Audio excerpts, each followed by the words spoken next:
जहां आप रील्स देखते रह गए वहां सरकार ने एक और कंपनी बेच दी है।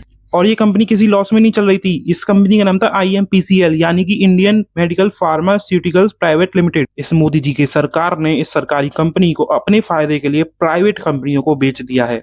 ये सरकारी कंपनी 151 करोड़ तक की थी, लेकिन सरकार ने इसको प्राइवेट कंपनियों के फायदे के लिए सिर्फ और सिर्फ 121 करोड़ में बेच दिया है। और एक ऐसी इकलौती कंपनी थी जो आयुर्वेदिक यूनानी मेडिसिन बनाती थी।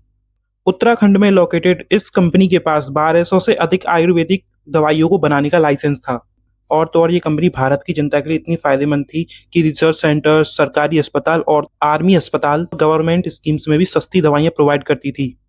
सबसे हैरानी की बात तो ये है कि ये कंपनी 1983 के बाद कभी लॉस में नहीं गई। ये खुद भी फायदा कमा रही थी और सरकार को भी फायदा दे रही थी। लेकिन आप खुद ही सोचो, जो कंपनी घाटे में नहीं है, उल्टा जनता को फायदा दे रही है, फिर भी सरकार ने उस कंपनी को बेच दिया है। लेकिन अब तो हद हो चुकी है। जनता को अपनी आंखें खोलनी पड़ेंगी। श्री राम बोलने से देश नहीं चलेगा।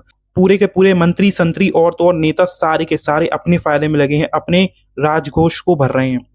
और सोचो, अगर आज IMPCL जैसी अच्छी कंपनियां भी बिक गई हैं, तो क्या सरकार बाद में सभी सरकारी कंपनियों को किसी प्राइवेट हाथ में दे देगी?